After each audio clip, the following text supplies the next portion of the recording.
All right, so this question tells us to derive the normal force, acceleration, and our coefficient of friction in their simplest forms given this photo. So first, I have set up a rule list, check off, of all the things that we need to do to solve a problem like this efficiently. First thing it says is create a free body diagram that's labeled. So let's create our free body diagram. First we have our dot in the middle, and then we have, first thing, it gives us a force applied. Force applied. And it also says that it comes in at an angle of theta. I'm going to draw a little right triangle to represent that. Now, what we also have is, because this is a mass of whatever, we have a force of gravity that goes straight down. Force of gravity that goes straight down. And now we see that our velocity is going that way, which means our friction force of friction has to go that way. And then we also have a surface that's like that. Our force normal must go that way then. Okay? And we know that this is correct because of this checkoff list here. Force normal is always perpendicular to the surface the box is on. Surface is there. Force normal goes straight up. That is perpendicular. Force of gravity is always straight down. Yep, straight down. Force of gravity. Force of friction is always parallel to the surface and opposite the direction of motion. We are moving in that direction. It's kind of like as if, the only way I can describe this is if you're in a car and then you suddenly put on a force that goes that way to brake the car. Of course, it wouldn't go up, but that's the only thing I could think of that would be an opposite. So our force of friction will then go that way because our velocity is that way. So now what we have to do is, it says set axes and positive and negative, and then split necessary forces into the x and y directions. So let's set a positive and negative. This is what she talks about when she says that our free body diagram is the key.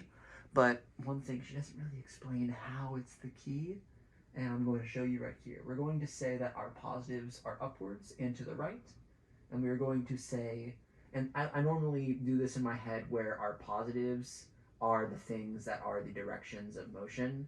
I normally set gravity negative, hence why negative would be down in this instance, and then opposite the force applied is normally negative, and then towards the force applied is positive, and then obviously up would be positive.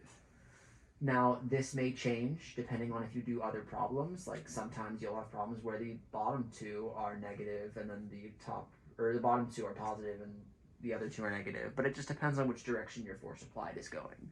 I typically like to set my force applied as our positive directions. Now, what it says to do is positive and negatives, and then split the necessary forces into the x and y directions. So the only one that isn't in our x and y cardinal directions here is our force applied. So one thing we have here is our force applied of the y direction and our force applied of the x direction. Now that we've got everything into its cardinal directions, we can set what positives and negatives there are. So one thing we have is this force normal is a positive. We can't set this diagonal one because it's not on a negative, and we already split it up, so it doesn't even matter. Our force applied in the y is going up because it is on this side of the dot, so it goes straight up, and that means it's positive. This force of x is on this side of the dot, which means it's a positive, so this one will be positive. Force of friction is also on this side of the dot, it will be positive. Our force of gravity is down, it's on the bottom side of the dot, so this one's negative. Now, what it says is we will use our positive and negative forces to set up our sum of forces equations, taking into account additional information. I'm going to use red to figure this one out. So red, first I'm going to do the sums of both of them, and I'm going to start with the up and down, because that one, you'll see why I do that in a second. Our forces in the y direction, sum of forces in the y direction, are equal to mass and acceleration. Now, one thing we know is that because this is on a surface and gravity's going straight down, that our force in the y is going to also be equal to 0. So obviously we know that because the box isn't moving up and down because it's on a flat surface that's even with the ground, and because if it was moving up and down it would be going through the floor or suddenly flying, and can't have that. So in other words, we know that it's also equal to this, and then it's also equal to our actual things up here. So let's look for the things that only go up and down. We have a normal force, force normal, which is positive, and a force in the y, force applied in the y, and then we have a force of gravity, but this one's negative. So that would be our sum of forces in the negative, or in the y direction. So I'm going to put this back down here for now. We already know what we're solving for, so I'm just going to do that. Now we have our other sum of forces equation. Our sum of forces in the x direction is equal to ma.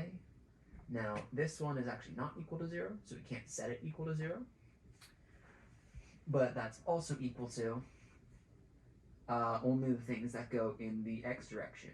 And the only things that go in the x direction are our friction and our force applied of x. So force of friction plus force applied x, and then there's no other negatives on this side, so we are done with this one. Now let's split this all up into its basic components now, because now our next step is to solve for the desired thing, but we have 3 desired things. So let's derive normal force first, because that's already right here. Sometimes I use f of n to describe normal force just because n sometimes pops up in equations and I don't like to confuse them. That's the same with tension, because tension T could also be mistaken for time, and that one pops up a lot. So now let's split this all up. So we know that ma is equal to 0, so we know 0 is equal to normal force, force accelerated y, and force of gravity, so force normal plus force ay minus force of gravity. Now, what we can do is we can now solve for normal force, because that's what we're looking for. So let's get normal force isolated. So let's subtract over fay, add over fg, and then we're left with fg minus fay is equal to force normal. Okay? Now, we only want to use the things that are shown here. We don't want to use any other variables than the ones that are shown in the problem. So let's split all this up now into only its components.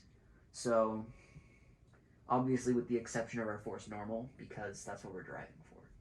So we have force normal is equal to our force of gravity. We know is mass times acceleration, but acceleration is equal to gravity, so mass times gravity, and then minus, I'm going to put a parenthesis here because of the whole minus thing. Now our force accelerated in the y, let's look back up at our free body diagram, is on the opposite side of theta, which means that it is sine that we are dealing with here. So we have force of A sine theta. Now we can remove these parentheses because we've already figured out our answer and we know that they are negligible in this case. So now this is our answer for f of n, for our derived version of n. That is our answer on just this problem.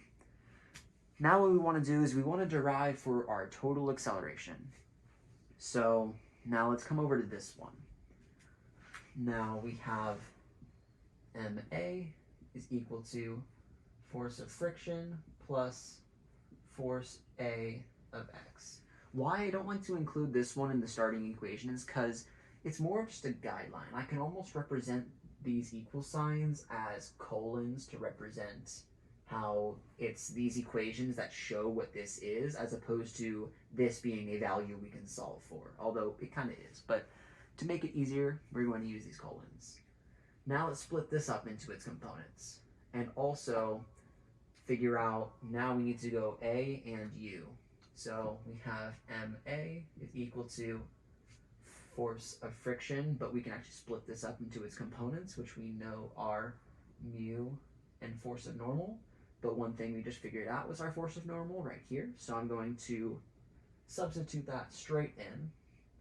Mg minus FA sine theta, because we just figured out that our normal force is this, plus our force applied in the x, but I want to split this up as well. So our force applied in the x is on the same side as this theta, so it becomes cosine. So we have force applied cosine theta. Now, there's two things we can do. I'm going to actually split this up into two because now we have everything simplified down and we need to solve for A and mu.